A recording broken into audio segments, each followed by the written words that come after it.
comenzar a hablar del recurso de apelación, una herramienta importante, y las hay.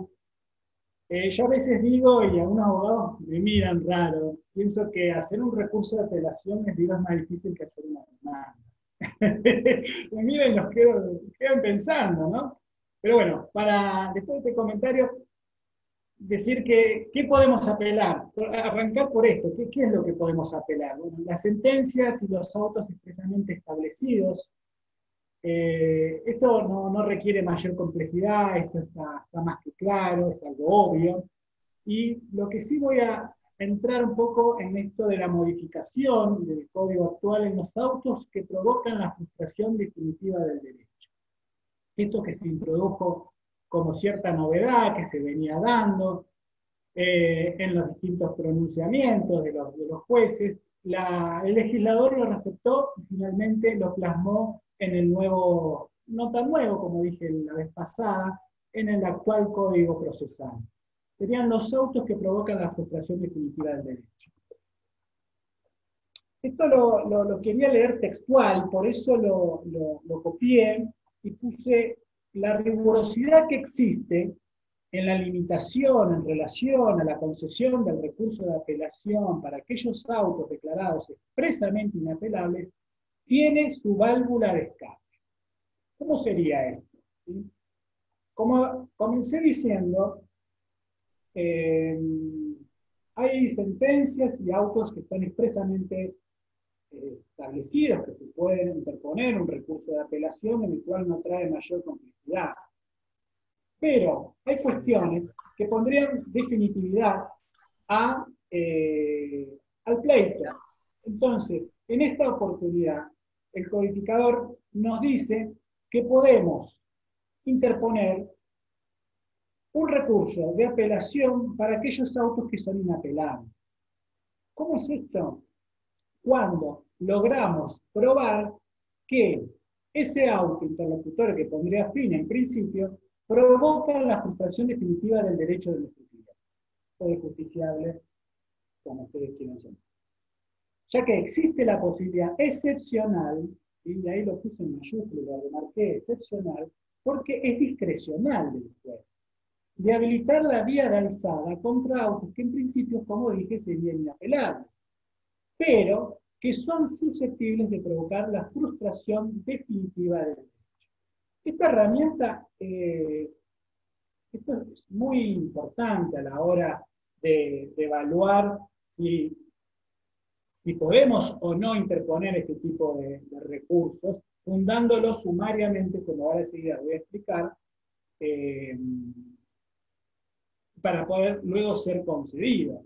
Entonces, ¿por qué es muy importante? Porque lo que es inapelable, quizás demostrándole al juez de grado, ¿no?, de cómo provocaría la frustración total de lo que se está solicitando en la pretensión, bueno, habilitaría de alguna manera, excepcionalmente, la concesión del recurso. Textual. Es decir, que la finalidad perseguida por este párrafo es la necesidad de ver satisfecha una acabada defensa de los derechos, de conformidad con la verdad jurídica a dilucidar en grado de apelación. La verdad jurídica a dilucidar es lo que todos buscamos, es lo que nosotros defendemos y es lo que el juez va a buscar. Entonces, en la práctica, ¿cómo sería? Ante la denegatoria, ¿sí? O la denegatoria no, perdón, estar ante un auto inapelable, ¿sí? Bueno, sumariamente deberíamos demostrar qué lo provoca y por qué debe ser concedido ese recurso. Acá yo agregué al final que no existe diferencia entre derechos de fondo, derechos sustanciales y procesales, ya que no aclara nada, y si no aclara nada la ley, tampoco debemos hacerlo nosotros. Entonces, ¿qué quiero decir con esto? Que es tanto para derechos del procedimiento, para derechos de fondo y para derechos de forma. Y a partir de esta concesión aparecen y se disputan distintos derechos. ¿sí? ¿Qué no podemos pensar a la hora de armar el recurso, el pedido de recurso de la concesión de ese recurso de apelación? Porque aparece la definitividad que pone fin al litigio, que es lo que nosotros debemos remarcar, aparecen como derecho a la defensa, aparece cuestiones como la propiedad y también, ¿por qué no?, la discrecionalidad de la Cámara, porque puede darse el caso de que sea concedido este recurso y vayamos a la Cámara y recordemos que la Cámara es la última instancia que tiene la palabra acerca de la concesión o no del recurso. Ah, y me olvidaba de la acabada defensa de los derechos.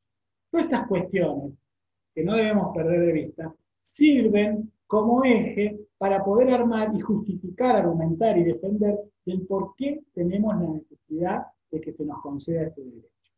Entonces, todo esto, la defensa, la propiedad, la definitividad, el orden público, todas estas cuestiones aparecen en este último párrafo del articulado.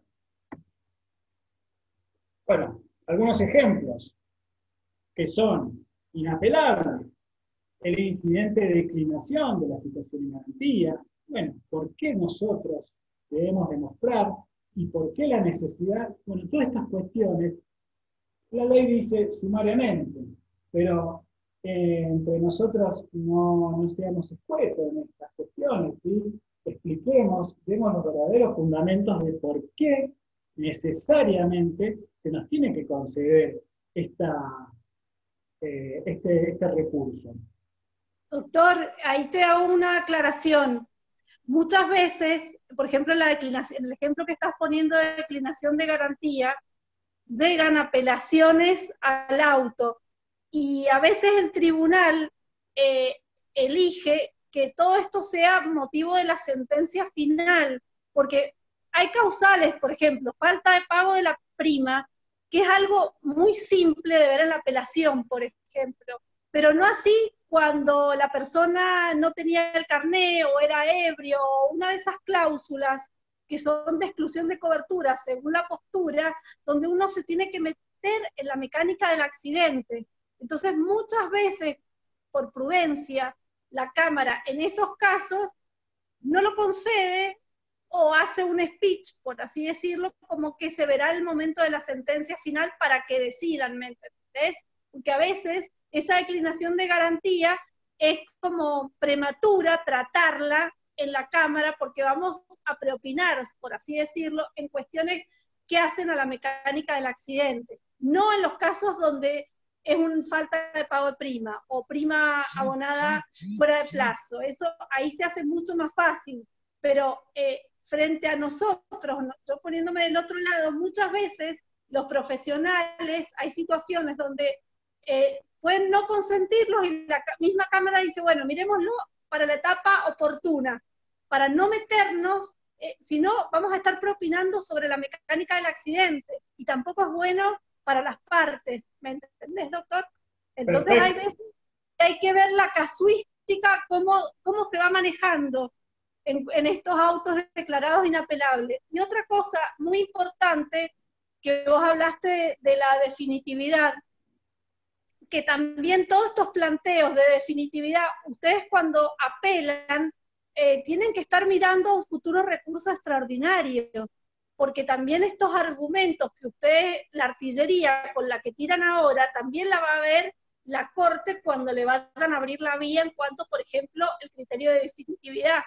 Entonces ustedes también tienen que tener muy en claro cuáles son los argumentos que van a hacer en este tipo de autos declarados inapelables para que los mantengan por si es necesario una vía extraordinaria. Eso también es bueno como estrategia que ustedes lo tengan muy presente. O sea, porque por ahí en la práctica lo que se hace es, me violaron el derecho de defensa o no, entonces por ahí no se explica ni concretamente ni cómo, y pueden fallar no solo en la Cámara, sino en un futuro recurso extraordinario. Entonces, esas pautas las tienen que tener bien claras. Se los digo yo porque yo he trabajado mucho de relatora, entonces también conozco el oficio, digamos, de por ahí, cuando uno no lo planteó bien en la apelación, ¿de qué manera puede reeditar lo que no planteó bien en la apelación? Se lo van a desestimar formalmente en la Corte. Claro, porque, doctora, es lo primero, ya que me hizo acordar que sí sabía que había sido relatora, es una de las cuestiones que primero ven en la Corte, ¿verdad? Esta cuestión de que me acaba de decir.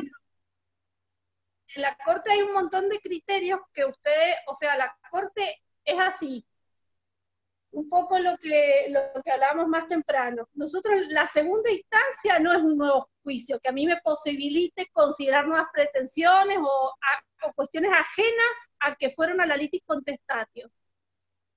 El apelante me va a decir, me va a imponer cuáles son sus agravios, me marca una competencia específica.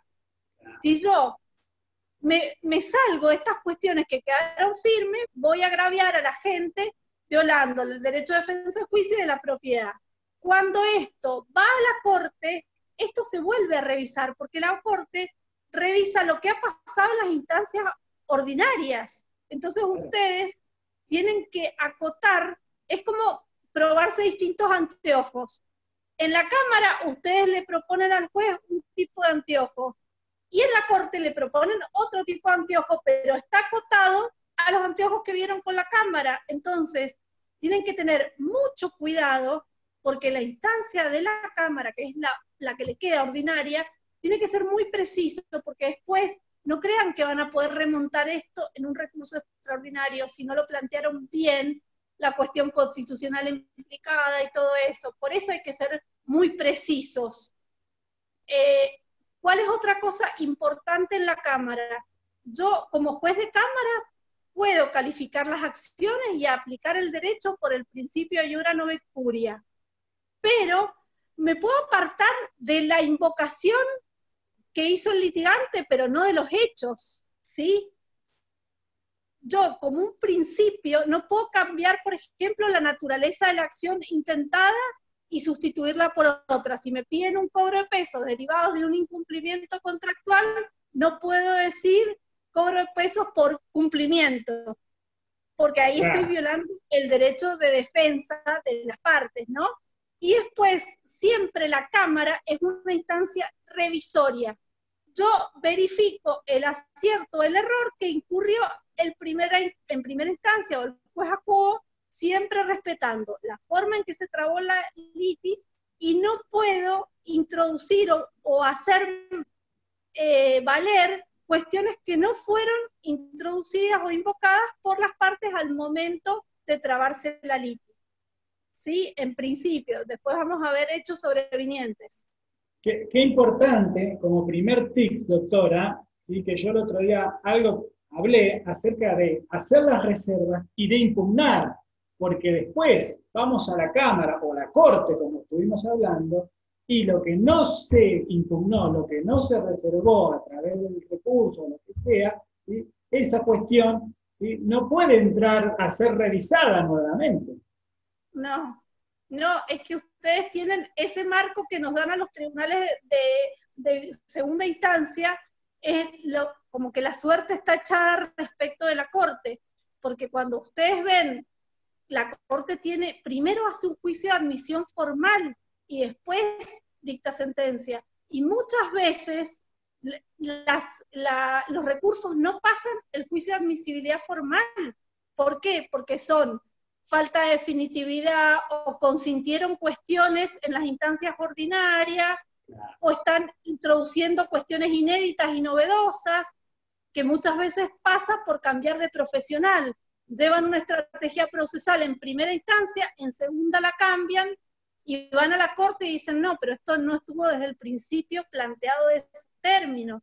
Entonces, muchas veces ustedes tienen que tener en claro toda esta estrategia, porque la suerte es como que la van a echar acá en la Cámara si quieren después un extraordinario. Es como que es muy importante que ustedes sepan bien, porque después cuando llega el extraordinario ya no les quedan argumentos. Perdón, pero eso lo veo yo. No, pero es cierto, ¿sí? Es que estar muy atento, porque la doble mirada. Claro, eso exactamente. Bueno, de eso se trata, por eso tanto insistí para que usted participara.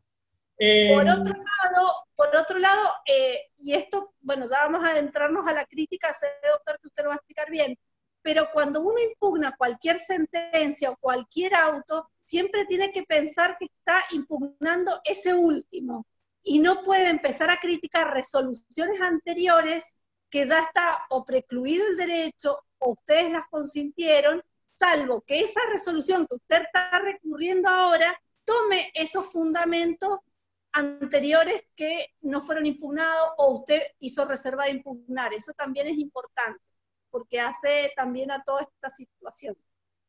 Claro, claro. Bien, bárbaro, bárbaro. Bueno, continuemos. Bueno, de esto ya lo hablé, ¿sí? Ya lo explicamos, esto de fundar sumariamente. Y bueno, como consejo, no ser cortos, no ser mezquinos, y explicar por qué, porque es la oportunidad que tenemos para nosotros. Recuerden que es algo excepcional, que debemos de alguna manera convencer, entre comillas, al juez para la concesión de este recurso. Y excepcionalmente debe abrirse la vía de la alzada. Bueno, hasta acá creo que quedó claro, ¿sí? Esto de hacerlo sumario, excepcional, que pone sobre todo, hablar muchísimo sobre que pone fin a la frustración definitiva. Bueno, cómo son los recursos?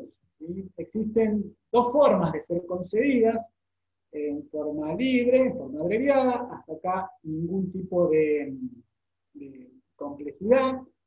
Tener en claro que la regla, por supuesto, para los procesos de conocimiento es la forma libre, y en la forma abreviada, más que nada, estar atento a los plazos. ¿Sí? En esto no deberían enroscarse mucho, ¿sí? Sino que, perdón por la palabra, pero eh, a veces estamos muy atentos a con qué, o no estamos tan atentos a qué forma fue concedido el recurso. Lo que tenemos que tener en cuenta es que a la hora de ser concedido, ¿sí? Por lo general no está proveído que es en forma libre o en forma abreviada, directamente van al plazo. Y lo que yo recomiendo es estar atento al plazo, que no sea confundido por el juzgado. Porque si estamos en una concesión de un recurso concedido en forma libre, ¿sí? Bueno, estar atento que tiene que ser de 5 días, 5 días, ¿no? Está bien. O de 3 en el otro caso. En fin, estar atento más allá de la forma, ¿sí? ¿Cuál es el derecho que debe corresponderle a esa concesión de ese recurso? ¿Por qué? Porque si debería ser 3 y dice 5, no dice plazo, bueno, estas cuestiones no podemos dejar de pasar desapercibidas. Algunos tips en relación a en cómo es concedido este recurso en forma abreviada. Bueno, la mayor diferencia son los días, de 3, que no proceden, no es posible adherirse al recurso de la contraria, y no hay prueba en alzada, que ahora después vamos a comentar muy rápidamente de qué se trata la prueba en alzada. ¿Cómo son los efectos? ¿Sí? La regla es que suspende, pero en algunos casos, donde específicamente lo enumera el articulado, tiene un efecto suspensivo. Algunos ejemplos son el rechazo de la prueba,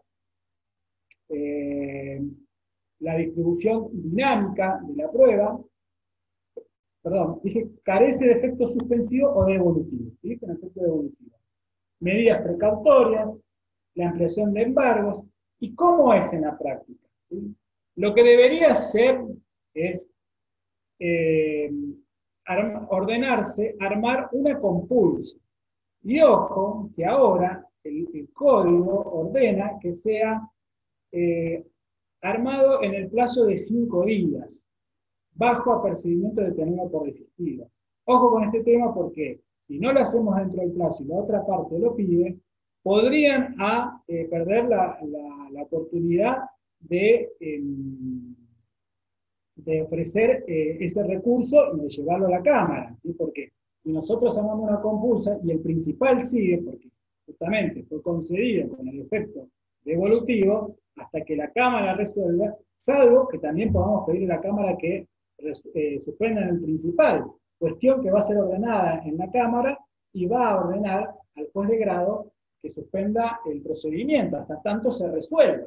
Bueno, estas cuestiones hay que analizarlas una por una y ver qué es lo que más conviene. Pero, igual, sí, doctora. perdón, igual hay una realidad, depende, bueno, también del juez. Yo generalmente cuando vienen las compulsas y veo que ha pasado bastante tiempo, no quiero obstaculizarlo, a lo mejor el principal, pero sí quiero ver qué fue lo pasando. Entonces yo generalmente, yo lo hago, no sé, mis otros colegas, algunos de mis colegas del tribunal a veces también lo hacemos, vemos en qué es lo que ha pasado en el expediente, para que lo que haya pasado no sean circunstancias sobrevivientes que tornen abstracto, por ejemplo, el recurso que vamos a tratar o alguna otra cuestión que sea incompatible con lo que vamos a resolver. Por eso, por lo menos en mi tribunal, nosotros tomamos muy en cuenta los registros que salen en las listas, los citamos y vemos qué ha pasado en el expediente, sobre todo para poder fallar de acuerdo a las circunstancias al momento de dictar el auto o la sentencia que vayamos a dictar, el auto en este caso.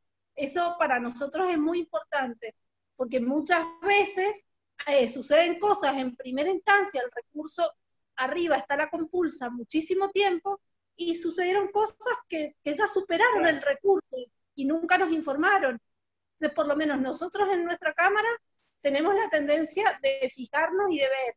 Y yo les aconsejo, si hay vicisitudes procesales en el principal, que ustedes las denuncien en la compulsa. O hay cosas que necesiten ustedes, vayan denunciándolas, introduzcanlas, porque en realidad nosotros nos podemos consultar la lista, pero eso depende del tribunal. Entonces, a lo mejor hay cosas que han pasado en el principal que ayudan o perjudican a una de las partes en la compulsa, y bueno, está bueno que estén para que nosotros demos un fallo que realmente haga justicia y que no sea un cuadrito que va en discordancia con lo que está pasando en el principal. Esa es la idea. Doctora, y cuando sube la compulsa, ¿sí? Sí. Ustedes que mandan a pedir, o bueno, no sé ahora cómo iremos viendo, porque yo digo que ahora estamos en la transición. Ahora es un caos hablando. Ahora, claro. Bueno, no hablemos de ahora, hablemos de lo que es normal o, si se quiere, lo que va a pasar, ¿no? Ustedes mandan pedir el principal, ¿sí? Sí, Y, yo muchas veces y hay que lo pedir pido. la suspensión. Sí, yo mando a pedir el principal, pido la suspensión o lo pido por algún tiempo preciso.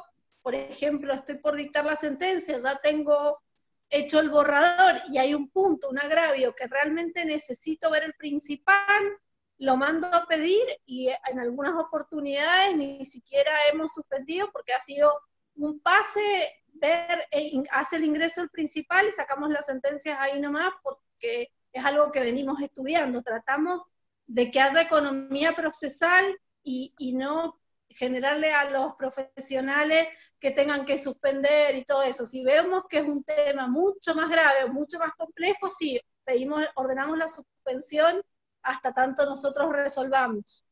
Pero como Pero abogados nosotros, disculpe que la interrumpí, pero como no, abogados nosotros que interponemos ese recurso, armamos la compulsa, pidamos la suspensión, pidámosla porque el juez, y usted me va a saber decir, está limitado por el principio dispositivo. claro, es que nosotros en general estamos totalmente limitados por el principio dispositivo, pero aún así hay cuestiones que pueden llegar a ser de gravedad, sobre todo, por ejemplo, en los casos de amparos o en cuestiones de salud o en temas de algún desalojo que es complejo. Entonces, por ahí necesitamos a lo mejor ver el principal. Entonces, vamos viendo. A mí en un caso yo me acuerdo que tuve apeladas como 5 medidas precautorias, es más, el juicio principal yo creo que no ha llegado a la Cámara, han sido todas precautorias, y por ahí se me superponían los recursos. Entonces, iba un recurso que estaba tramitando una de las precautorias, otro recurso, otra precautoria, y en el segundo recurso me traían copias del principal de lo que había pasado después. Entonces, como que había que hacer un orden, a lo mejor resolver todo, suspender un tiempito o unos días hasta que nosotros resolviéramos todo y que después con todo resuelto siga en la instancia de grado ordenado, por así decirlo. Porque si iban, hay veces que quizás los profesionales no se dan cuenta, pero hay tanta beligerancia, por así decirlo, hay situaciones muy conflictivas que ha pasado eso. Entonces, en este caso, por ejemplo, tuvimos 3 precautorias. Y bueno, hubo que en un momento suspender y resolver todas las precautorias juntas. Pero bueno, eso se ve según el caso. Se ve según el caso, cuando uno lo va a estudiar y lo va pensando. Nosotros generalmente, con mis colegas, por lo menos en mi cámara, cuando nos sortean el expediente, nosotros ya lo vamos viendo para ver qué es lo que va a pasar o qué es lo que convendría hacer. Entonces ya tenemos un momento como para ir reflexionando qué nos conviene. Pero bueno, eso es el caso concreto. Perfecto, no, perfecto, perfecto. Muy bien. Y seguramente después los abogados van a pedir que se les regulen por las cautelares, ¿no? Cuando más se haga. Claro, el problema que un poco yo también, bueno, aprovecho ahora para decirlo, muchas veces en las cautelares, que eso yo también lo aprendí, eso lo aprendí en la corte de la secretaria de la corte. A veces en las cautelares era más difícil dar vuelta una cautelar que nosotros a lo mejor en esencia no la vemos mal, pero sabemos que la acción de fondo no prospera, pero que bueno, que reúne los requisitos, y nosotros en esta instancia vemos que bueno, que está dentro del acotado marco de la cautelar, hay cuestiones debidamente garantizadas con la contracautela y todo eso, entonces la mantenemos por una cuestión de que rechazarla se hace más difícil y empezamos a preopinar en el fondo, y eso para un juez es muy complicado, porque no podemos en un estadio procesal por ahí preopinar. Entonces, bueno, muchas veces... Eso es como le voy a pedir su opinión, porque eso para mí es muy difícil, muy difícil.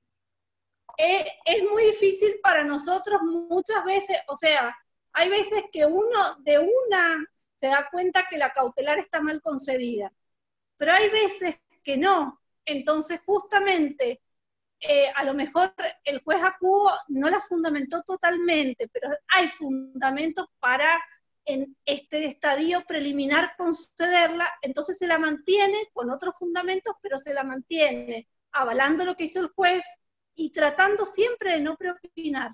Eso fíjense que es una línea que quizás ustedes no se dan cuenta, porque muchas veces cuando apelan cautelares, todos los argumentos son que hacen al fondo, y por ahí creen que el juez no los escuchó o no los leyó, y en la realidad es que en las cautelar, en los requisitos de la cautelar. Claro, no porque digo la en similitud, en el peligro, claro. Bueno, la contracautela, no sé, capaz que es insuficiente, no sé qué pueden decir ahí, pero bueno, en eso justamente. Bien, vale. Claro, por eso a veces cuando hay una verosimilitud amplia, el peligro en la demora se achica según la cautelar, hay que ver cuál cautelar, si es una anotación de litis, no es lo mismo que un embargo, que se le quitan fondos a una empresa, o sea, se ven todas las variables generalmente al ver una cautelar. Bien, bárbaro, bien. Bueno, seguimos avanzando. Bueno, acá me pregunté cómo podemos, cómo interponemos un recurso de apelación. Bueno, la forma más usual, la forma más común es forma escrita. El plazo, ya lo hablamos, la forma sacramental, yo no sé si puse bien la palabra, esto que causa un gravamen irreparable. Que bueno, si uno va a interponer un recurso con la frustración definitiva del derecho, creo que quedó absolutamente claro que con esa forma sacramental no alcanza, ¿sí? Después, los requisitos fiscales, si se paga o no paga tasas, si tenemos una concesión de un beneficio o no, si invocamos una ley de defensa del consumidor, del cual nos exime del pago, y la legitimación también. Si no la tenemos, por lo menos aclararlo. Bueno, ahí tenemos estos 5 requisitos que debemos tener en cuenta a la hora de interponer el recurso. Pero no solamente hay que perder de vista de que va a ser en forma escrita, porque también le cabe la posibilidad al recurso de apelación que sea interpuesto en forma oral. En la audiencia, siempre y cuando, ordena el código, por supuesto, ¿no? Parece algo obvio, que esté presente la parte. Y acá puse el artículo 172, en el apartado 4, en el cual justamente habla específicamente de que luego de esa audiencia, que es la audiencia inicial o final, no se puede interponer ningún tipo, porque está firme ya lo que ordena ese auto que se va a ordenar. Bueno, ¿cómo es el rechazo? El rechazo de la concesión siempre es por auto. La concesión es por decreto y el rechazo siempre es por auto. ¿Cuáles son las excepciones? El plazo genérico. Bueno, tenemos 2 tipos de plazos. 3, si se quiere, con los amparos. 5, 3 y 2. La apelación de la acción de tutela preventiva, ¿sí? La apelación que resuelve la oposición en el juicio monitorio. Esto es muy importante, ¿sí?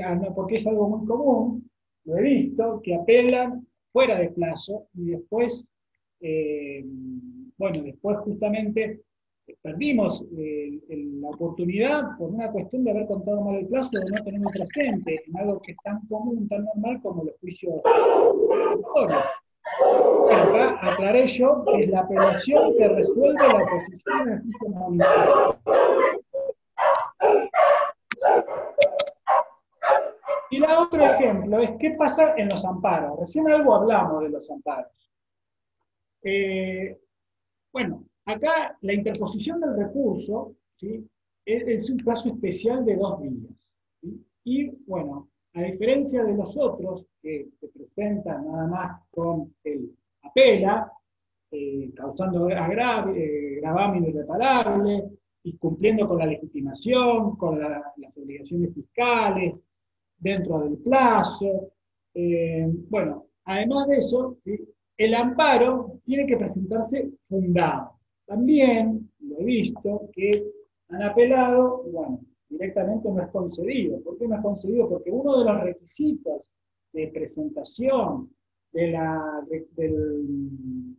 recurso de apelación en los amparos es justamente que esté fundado. Y en este caso el efecto siempre es devolutivo, o sea que si vamos a ir a la Cámara y vamos por la parte demandada, sepamos que debemos cumplir con la sentencia de grado.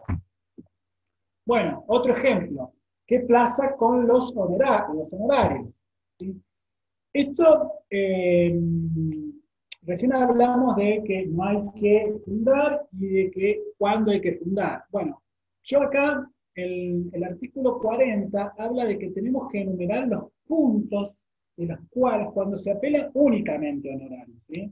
Cuando se apelan otras cuestiones, no hace falta, pero cuando se apelan únicamente a los honorarios, ya sea por alto, por bajo, por lo que sea, ¿sí? Tenemos el plazo, que es un plazo de 3 días, pero lo que nos pide especialmente el código es que puntualicemos cuáles son los puntos por los cuales nos agraviamos, ¿sí? Lo ideal, como puse acá, es presentarlo fundado. Pero con los puntos que nosotros agarramos la ley y nos fijamos y explicamos cuáles son esos puntos, porque después, cuando sea concedido y se eleve y llegue a la Cámara nos va a decir, bueno, tiene 3 días para poder decir tiene un nombre esto, doctora, no es expresora grave. No tengo el código acá. ¿Me escuchan bien? ¿Hola? Silvana, ¿me escuchan bien?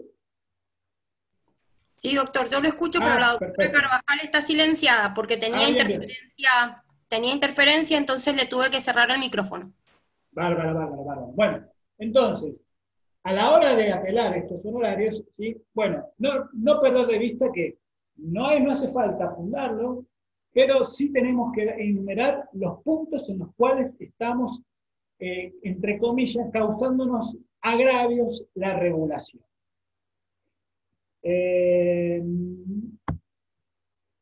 Bueno, atribuciones de la Cámara. De la lectura del 136, esto me pareció lo más importante, o lo que más relevancia podía tener a la hora de compartir con ustedes este recurso, ¿sí? Dice el 136, inciso 3, que el Tribunal de Alzada podrá denegar el recurso por estar mal concedido o declararlo desierto.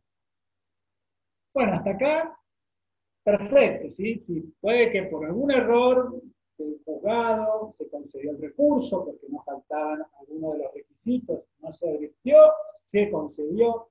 Nosotros, por la otra parte, no controló, ¿sí? En estos tiempos diría que es casi muy difícil poder controlar a la hora de la concesión, con el tema de la notificación, de los plazos sobre todo. Bueno, la Cámara es la última instancia que tiene la posibilidad de no conceder el recurso, ¿sí? Y va aún más este inciso, ¿sí? Declararlo desierto, ¿sí? Esto ya estaba establecido, esto ya estaba ordenado en el Código Derogado, pero lo que le agrega es que en cualquier estado del trámite, y no obstante haberse sustanciado el recurso, es decir, puede habérsele corrido traslado a la otra parte, puede haberse contestado, ¿sí? Y la Cámara tiene la facultad, la atribución, de que hasta el momento previo a analizar el fondo de la causa, o sea que hasta el llamamiento de autos para sentencia, puede declarar desierto el recurso. Yo en esto me hace un poco de ruido, si se quiere, esto de que tengan tanta atribución la Cámara como para que una vez que no cumpla con los requisitos establecidos, creo que el 137, de cómo debe ser un recurso, se le corre traslado, se contesta, estando sustanciado el recurso, y la Cámara va aún más y, bueno, saca un auto y dice, este recurso es declarado desierto. No sé, me parece que es excesivo, pero bueno, pueden que lo puedan, quizás muchas veces se tratan las sentencias, estos temas, y que no son, a pesar de que quizás la otra parte, sí, doctora. ¿Escucha? No, en realidad depende, sí, yo ahora escucho, que recién tuve una interferencia con los perros de mi casa, pero bueno, en realidad es así. Depende del criterio que tenga cada Cámara y sobre todo la persona que va a fallar. Muchas veces en la sentencia se declara desierto el recurso porque a lo mejor no hubo crítica a los argumentos dirimentes o bien porque la parte apelada pide que se declare desierto, porque justamente no hubo crítica a todos los razonamientos fundantes de la sentencia impugnada, ¿sí? En lo personal, eso queda a criterio de cada uno. Yo no soy de declarar desierto, porque pienso que a veces me es más simple decir, no me critico esto, tratar cada uno de los agravios, explicar por qué no me está criticando los argumentos dirimentes, que declararlo desierto de una vez. Pero esa soy yo. No me hago cargo, cada colega tiene su técnica. Van a ver que en todas las sentencias, yo creo que nunca he declarado desierto, creo que una sola vez, pero porque realmente el recurso era un desastre, pero claro, yo no soy de declarar desierto. Y de hecho, tampoco en mi Cámara generalmente se dan los argumentos de fondo de por qué, miren, la verdad que esto tendría que ser desierto, porque no atacó esto, esto, esto y esto. Yo en general lo hago porque muchas veces, ¿qué pasa cuando, bueno, también lo veo con mi práctica como relatora?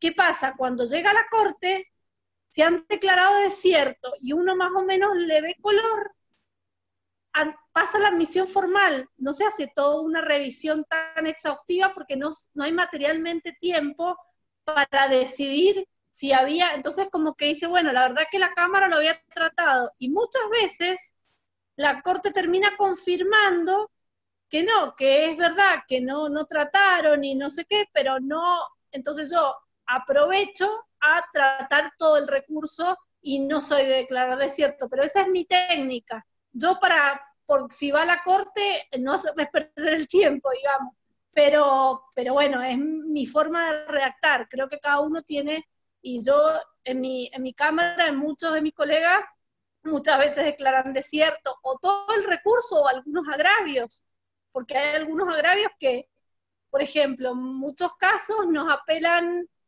daño moral por mucho, y no dicen por qué es mucho, por qué es elevado, cuánto quieren disminuirlo. Entonces, en muchas jurisprudencias que hemos sacado, decir, bueno, este agravio está desierto, porque realmente tienen que justificar porque es mucho 50, 80 o 20 frente al caso concreto. Y por qué, o sea, pueden decir, bueno, propongo que se disminuya a 20. Entonces también nos están dando un margen de cuantificación y no decir, me agravia porque es mucho. No sé si me entienden. Pero bueno, eso tiene que ver con la técnica recursiva de cada uno de las personas que redactan. Ustedes, no hay una cuestión que es importante, que nosotros nos regimos por ese principio rehumano que es tantum devolutum quantum appellatum. Nosotros nos vamos a regir por lo que ustedes nos plantearon los agravios, siempre respetando otro principio que se llama reformatium peius, que todo lo que ustedes nos propongan no puede ser peor de lo que ya les dieron en primera instancia. Entonces, muchas veces eso también es importante. Sobre todo, yo le contaba al doctor Torres en materia de intereses, que por ahí cuando uno critica, dice, no, tendría que haber sido tales intereses, y cuando uno hace la cuenta, si le aplica el interés que corresponde por todos los tramos, no por un tramo que a uno nos conviene, a lo mejor es una reforma que es para peor a ustedes y es un límite que nosotros no podemos traspasar. Entonces a veces eso lo tienen que tener claro ustedes cuando apelen o cuando metan el recurso de que los hechos no vayan a salir peor que si no hubieran apelado, porque ese es un límite que nosotros como Cámara KEM lo tenemos. Eso, no sé si ahora, doctor, vas a hablar de la crítica o pasás a otro tema. Enseguida.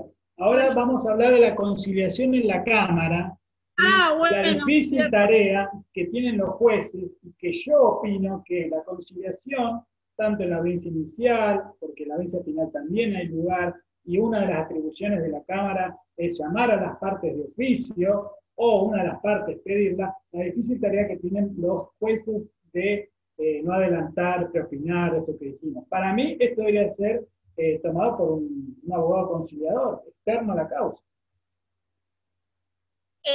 Bueno, yo la verdad que en esto sabíamos que íbamos a disentir antes de que modificaran el código en la Cámara que integro, primero que estuve con juez y después como juez a los 2 años, siempre hemos tratado de conciliar, sobre todo en aspectos que vemos que es posible llegar a un acuerdo. Muchas veces, no por decir realmente tenemos 100% de éxito, pero les diría que un 90%. ¿Por qué? Porque muchas veces, sin preopinar, eso sí, tratamos de que tengan un espacio donde puedan llegar a ver con la jurisprudencia de la Cámara que la postura a ultranza de uno o de otra parte puede llegar a no ser buena o favorable para ambos. Entonces, nos ha pasado que a lo mejor hemos visto, sobre todo en conflictos de familias, en conflictos sucesorios, acciones de colación, mismo en reivindicaciones con un poseedor, donde a lo mejor es más fácil llegar a un acuerdo donde, por ejemplo, en una reivindicación de un terreno muy grande, se le deja al poseedor una pequeña parcela, o en las acciones de colación, donde se hace, nosotros en la Cámara vemos el ámbito del recurso, pero muchas veces nos ha pasado que este recurso está concatenado con 3 o 4 juicios muy relacionados.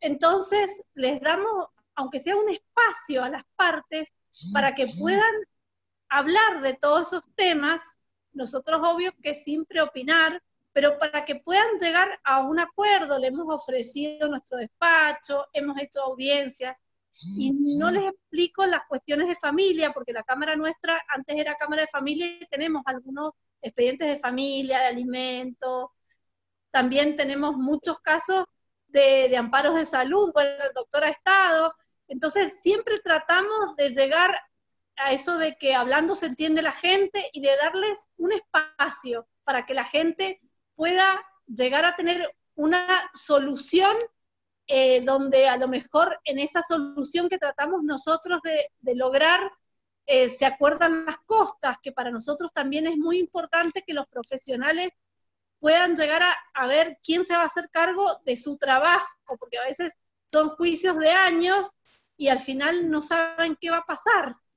Entonces, bueno, nuestra idea siempre es llegar a un acuerdo integral, y no les digo un 90, pero más o menos un 90% de éxito hemos tenido. Sí, es cierto, doctor, que quizás no somos expertas mediadoras, pero a veces creo que charlando y viendo los temas, los puntos, hemos hecho por ahí un esquema de trabajo cuando son conflictos muy grandes, las partes tienen reuniones particulares, después vuelven a la Cámara, de todo hemos hecho, pero ha dado muy buenos resultados. No, yo quizás me expresé mal, yo no estoy en contra de la conciliación. Yo lo que dije es que, a mi modo de ver, la conciliación en cualquier instancia, en cualquier audiencia, no la debe llevar adelante el juez, sino que alguien designado como conciliador por el juzgado, nada más. ¿Sí? Y uno hace lo mejor que puede, y bueno, porque creo yo que la figura puede hablar con más soltura, otras cuestiones, con los abogados sobre todo. Bueno, prueba en alzada, ¿sí? Excepcionalísimo, es excepcional, de excepcionalísimo. De admisibilidad de interpretación restrictiva. Esto tiene que ver con los hechos nuevos, la complejidad de poder producir prueba en alzada. ¿Por qué? Porque la sentencia, la sentencia estuvo acotada con determinada prueba, con determinados testigos, con determinado documental. Entonces, si hay un hecho nuevo, sumamente excepcional, la Cámara va a poder admitir este tipo de pruebas, ¿no, doctora? Sí, en casos muy puntuales, muy excepcionales, se admite. El criterio es sumamente restrictivo. Es sumamente restrictivo en general. Sobre todo, podemos llegar a admitirlo en cuestiones de familia, de personas hipervulnerables, algún caso de salud. Hemos tenido, por ejemplo, un caso de un amparo que era muy complejo hace unos años atrás. Entonces, al contrario de lo que uno se imaginaba, la prueba, trajimos al psiquiatra del menor, a unas maestras, tenían un conflicto con un colegio, entonces en varias oportunidades hemos traído nosotros hasta a propuesta de las partes para ver y para recomponer el litigio, bastantes personas implicadas en la alzada, pero siempre teniendo en cuenta alguna situación de vulnerabilidad o algún tema así. Eso es lo que, o alguna cuestión de consumo, si hay una cuestión de vulnerabilidad en general, algún tema más de salud, tratamos de, en principio, de si vamos a buscar prueba, porque a veces nosotros necesitamos que, nosotros no tenemos la capacidad de ver las historias clínicas y tener ideas si esto está bien o está mal. Muchas veces uno tiene que investigar en ámbitos que uno es totalmente ajeno.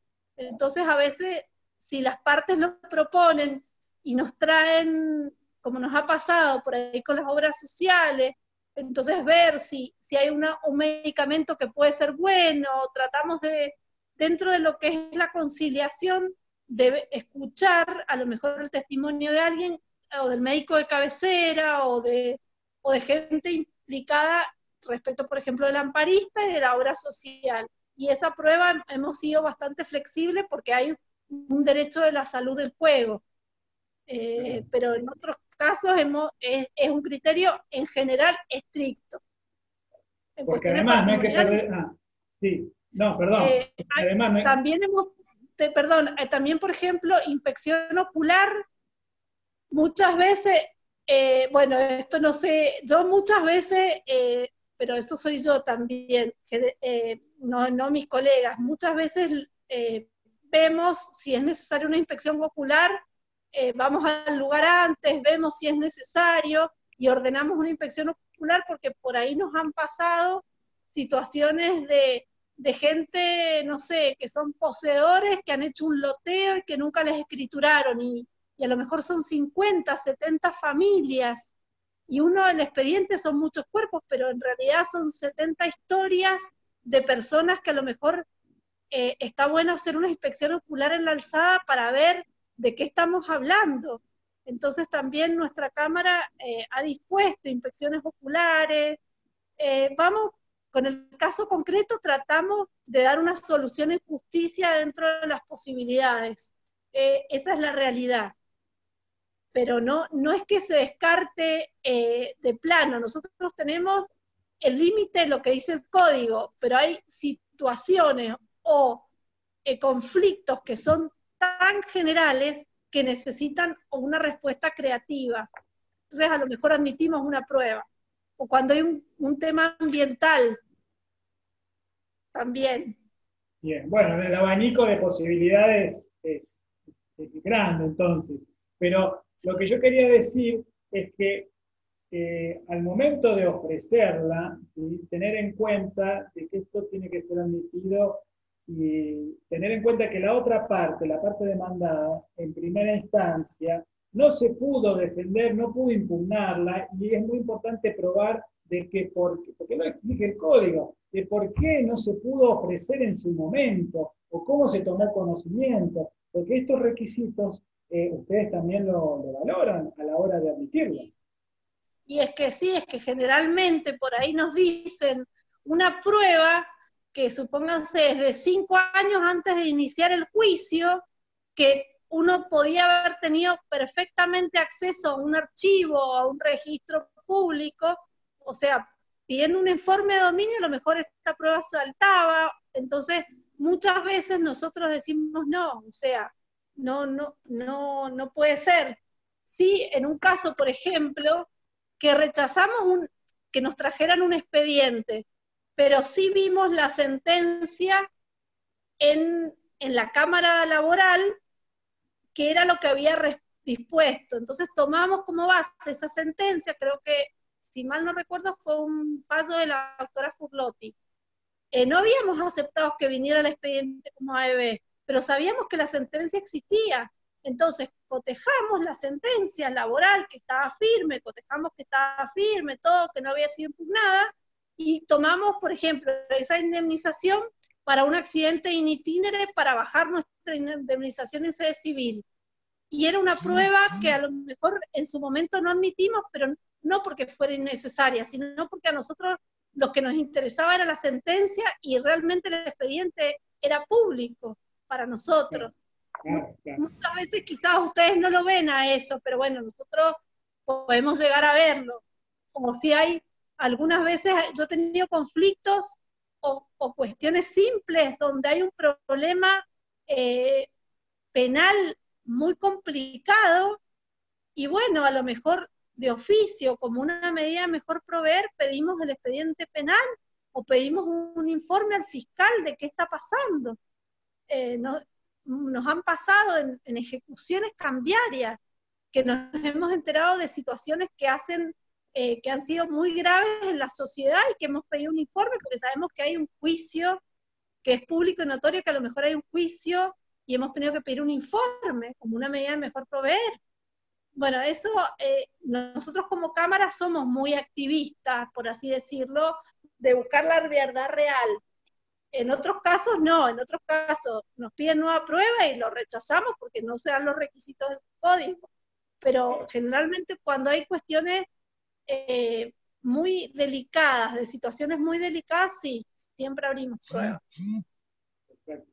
Bien, esto, ¿cómo armar un agravio? ¿Sí? Porque, como dije yo al principio, a mí personalmente, esta es mi experiencia, ¿no? Quizás otros no lo vean así o no lo vean para nada, que dije que es más difícil armar un recurso de apelación que hacer una demanda. Pero bueno, entonces, ¿qué debemos evaluar? Puse estos tips, puse estas ideas, ¿sí? De básico, analizar bien la sentencia, leerla hasta el cansancio, revisar la prueba omitida, analizar las pericias, qué pasó, si se impugnó, puede ser que nosotros la impugnamos y el juez de grado no dijo nada acerca de nuestra impugnación. ¿Sí? Bueno, eso hacérselo saber al camarista, hacerlo, revisar la prueba de informes, examinar los testimonios, si fue tachado, si fue, en fin. Es decir, a la hora de armar el agravio, tener en cuenta todas estas cuestiones para poder armar un agravio de suficiente entidad, como ahora enseguida va a explicar la doctora, y no quiero avanzar porque se nos va el tiempo, de suficiente entidad como para poder hacer, como digo yo, dudar al camarista.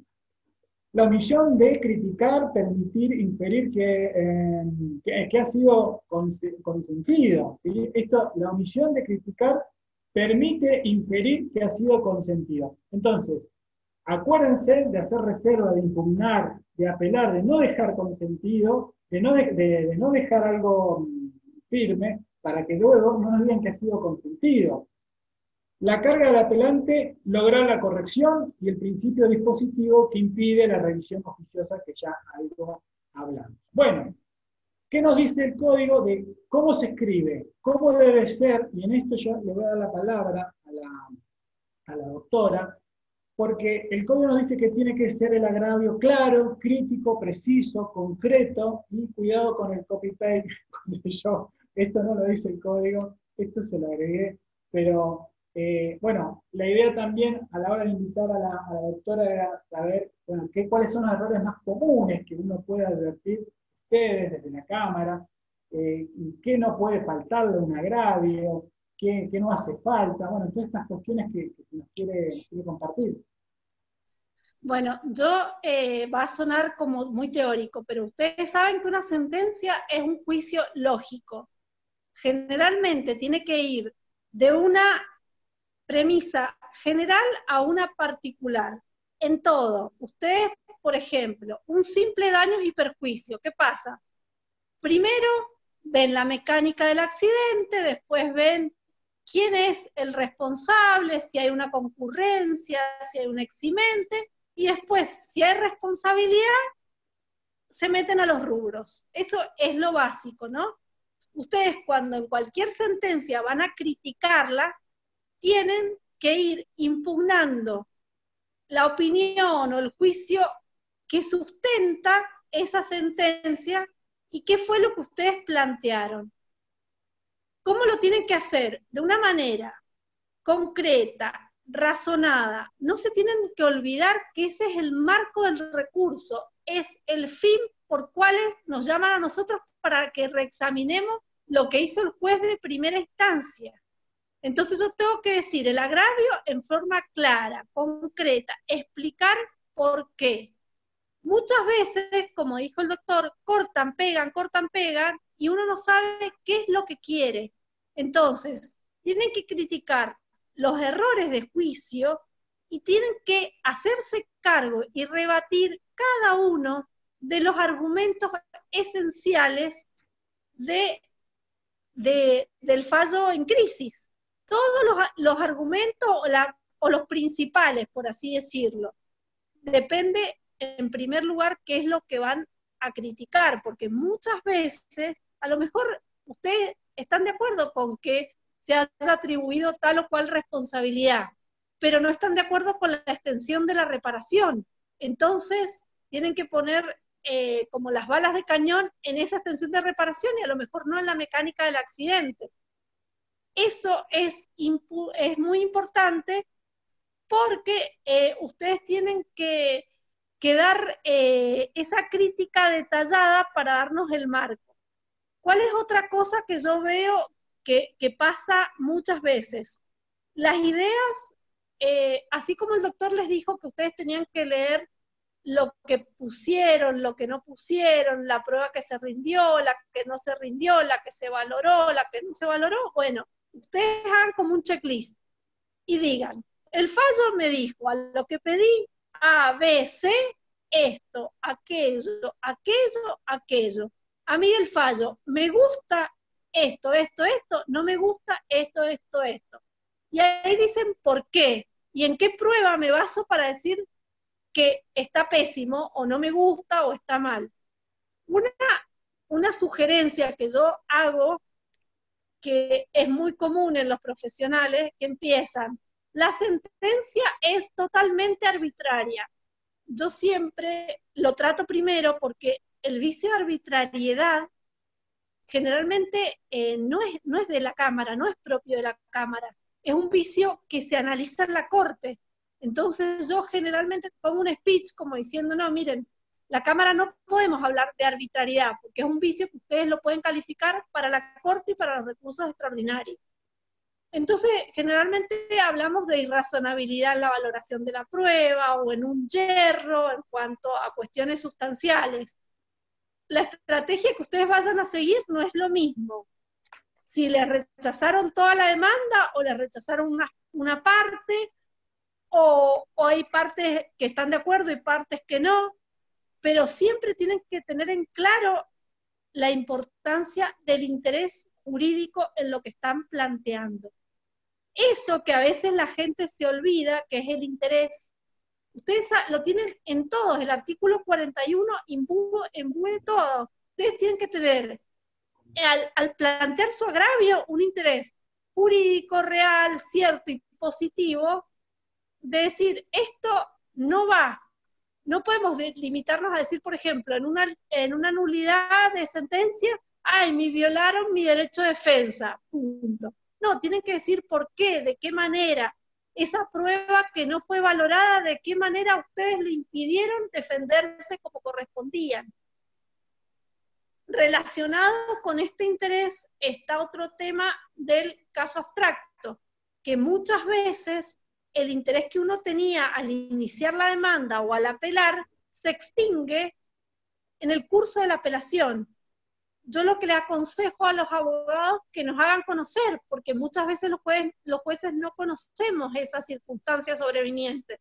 Entonces ustedes planteen las situaciones que han pasado, que a lo mejor estaban después de que recayó la sentencia y que influyen en el trámite del recurso. Y muchas veces nosotros mismos advertimos que ha dejado de existir controversia, entonces declaramos un caso abstracto, porque en realidad no tiene sentido continuar con el pleito.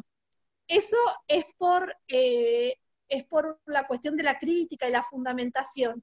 Esta fundamentación, tal como les dije hace un rato, también va a ser importante porque ustedes, si hacen una crítica razonada ahora en la Cámara, también esa crítica la van a ver en la Corte. Es decir, si ustedes pusieron sobre la mesa ciertos aspectos de la sentencia de primera instancia, si después van a la Corte, no pueden introducir otras cuestiones que a la Cámara no se las dijeron y no le fundamentaron. Eso es muy importante porque si no, los van a rechazar a sus recursos en la Corte formalmente. Otro tema que a mí me parece importante en cuanto a las exigencias procesales que están relacionadas con esto es no haber consentido cuestiones que hacen incompatible la promoción del agravio ahora y introducir cuestiones inéditas o novedosas. Esas son como exigencias básicas. Si ustedes durante el íter procesal consintieron situaciones, después no pueden ir a pedirlas porque ustedes consintieron, es como una aplicación de la teoría de los actos propios, ¿me entienden? Entonces, eso es bastante importante. Yo, así como un consejo de vida, yo lo que haría es leer detenidamente la sentencia, ver qué pidió cada una de las partes, la prueba, y hacemos un cuadro y vemos de lo general a lo particular qué es lo que vamos a ir criticando. Y que cada uno de lo que ustedes critiquen tenga una concordancia, no sea incompatible. Si es incompatible, ustedes plantéenlo en subsidio. Cosa, si no da resultado plan A, plan B, por ejemplo. Yo digo que la persona es 100% responsable. Bueno, eventualmente planteo concurrencia del 50%. Y si no, si usted cree que yo soy 100% realmente responsable, la extensión de la reparación no corresponde tal daño material, o hay que bajarlo, o tal daño moral, o tal incapacidad. Entonces vayan de lo general a lo particular. A mí me parece que también es bueno ordenarse por títulos. Yo lo hago así y me parece más claro para ustedes, porque a veces uno pierde el hilo de lo que piden y vuelven a pedir lo mismo que pidieron en el primer agrario, en el último, entonces uno va perdiendo el hilo y es muy difícil el análisis. Esos son más o menos los tips que puedo llegar a darles. Y a ver, bueno, y la crítica, yo creo que también es muy difícil, por lo menos en la práctica, que a muchos nos ha pasado, cuando nosotros tomamos un caso en la apelación, porque a veces la suerte está echada. Entonces hay que ver bien, y sobre todo para informarle al cliente dónde están parados. Ustedes como abogados no pueden hacer magia. Cuando toman un caso que ha venido ya a lo mejor planteado por otro abogado y ustedes lo tomaron en medio del periodo probatorio, o al final, o antes, o ahora en la sentencia apelada. Entonces, bueno, también eso es importante, que ustedes le informen a su cliente dónde están parados, porque a veces ustedes no van a poder hacer demasiado, sino dentro de lo que ya se ha planteado, ¿me entienden?